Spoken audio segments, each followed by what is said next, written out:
I'm still talking about culture and the spiritual and morality and how that all plays out in societies, especially in our American society as we see it in the 21st century. And it's not playing out very well.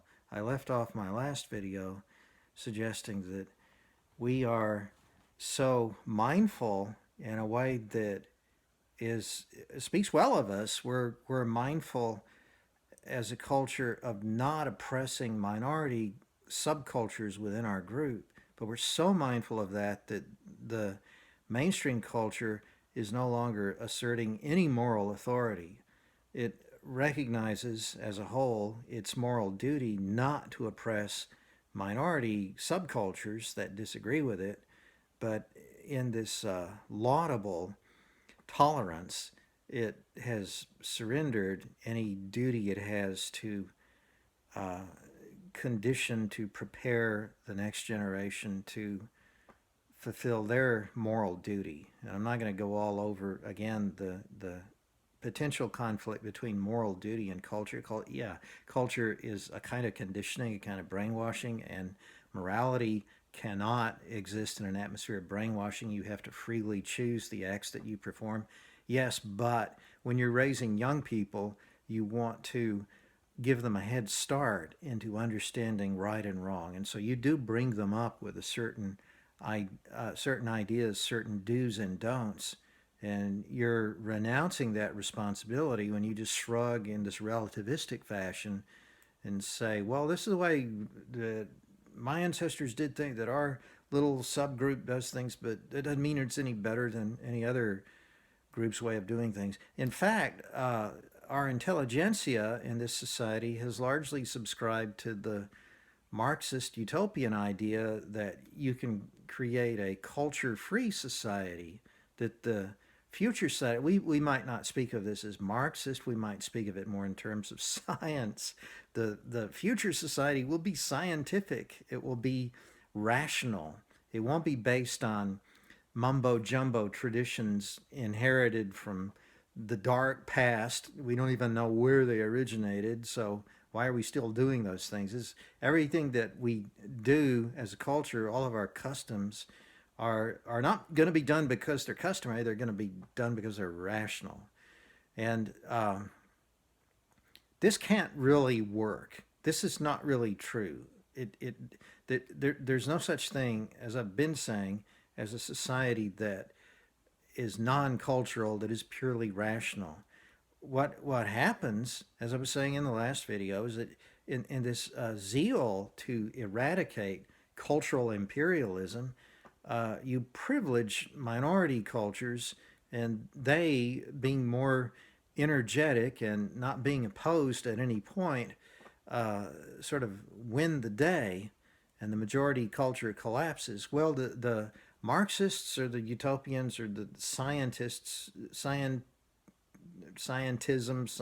scientists, whatever you want to designate that group of people who want to be post cultural, purely rational, they're happy to see the minority cultures gnawing away at the mainstream from different directions, because the end game there is, of course, the collapse of the mainstream entirely, and it's happening before our eyes. Now, the minority cultures are not going to uh, take all the pieces that are remaining on the board. Not if the rationalists can help. And I consider myself a rational person myself, so by kind of putting air quotes around this. But the the utopians, let's call them, are then going to dispose of the minorities who appear to be on top at the end of the day. And we see this happening, with apologies to you Sinophiles out there. I keep talking about the People's Republic of China. We see this happening right now with the way that uh, that oppressive government is handling the Uyghur Muslim minority in their far northwest. They're basically eradicating that culture with everything up to and including um, concentration camps, and even, it appears, mass executions, organ harvesting, all kinds of horrible things. the the minority cultures are themselves going to perish under this juggernaut of enlightenment that follows. This is the game plan for utopia. Uh, I think it was Gordon Chang that I heard talking about this further disturbing aspect of uh, Maoist Chinese academe. There's this idea circulating in China in educated circles right now that Peking man was in fact a distinct offshoot of the human family. This is not Homo sapiens sapiens. This is a different and higher species. So that if the Han Chinese decide to oppress their fellow humans in a particularly horrible fashion, well, it's not really something they should be too disturbed about because those aren't really fellow human beings. Those are a lesser species. If this sounds familiar to you as a student of history, then it's probably because you're thinking of Nazism and Aryans. A lot of the things that were going on in Hitler's Germany are happening right now all over again. And this is part of the utopian agenda. It's ultimately to break down culture and replace culture with this efficient, well oiled, well running machine. And again, it ain't going to happen because every group of human beings always evolves its own culture. This whole thing about Peking man is a cultural myth. It's an attempt to substitute a new inheritance, a new narrative that will seep into people's subconscious and control the way or influence the way that they behave in the future. That's what culture is all about. That's not rational. That's a kind of brainwashing. So we're not in this forward march of progressivism. We're not getting away from culture at all. I'm a career academic. I know what it's like in academe, and I can tell you, having been to those years of graduate school and then having spent most of my teaching career as a professor, that group of utopians and rationalists, they have their own culture too. When I was a student at Austin in the 70s and 80s, it was amazing to look out over that sea of 40,000 plus people, and they all had these ragged t-shirts and these artificially ragged jeans. You know, they would worry out the knees in their Levi's just because that was the cool way to look, and maybe they had flip-flops on, or but they looked like little uh, Maoist pawns in their jumpsuits. They were all wearing the same damn thing. They all had the same haircuts. And to this day in academe, you have certain things that are approved of and not approved of. Uh, their sexual morality consists of hookups. This is what entering freshmen are virtually taught on a lot of uh, elite Ivy League campuses. You have these complex rules about what's permitted and not permitted in sexual relationships. Uh, Even speech codes that if you violate a speech code as a student, you can be hauled up before some judiciary committee without any sort of representation, and you can be, expelled just for uttering words that are found offensive. How cultural is that? It's like saying a word accidentally. If you wash up on a desert island and the natives hear you say a word that is taboo in their culture, and suddenly you're cooking away in the pot. And that's what academia is like. There are certain words and phrases you must not say or you're dead, man.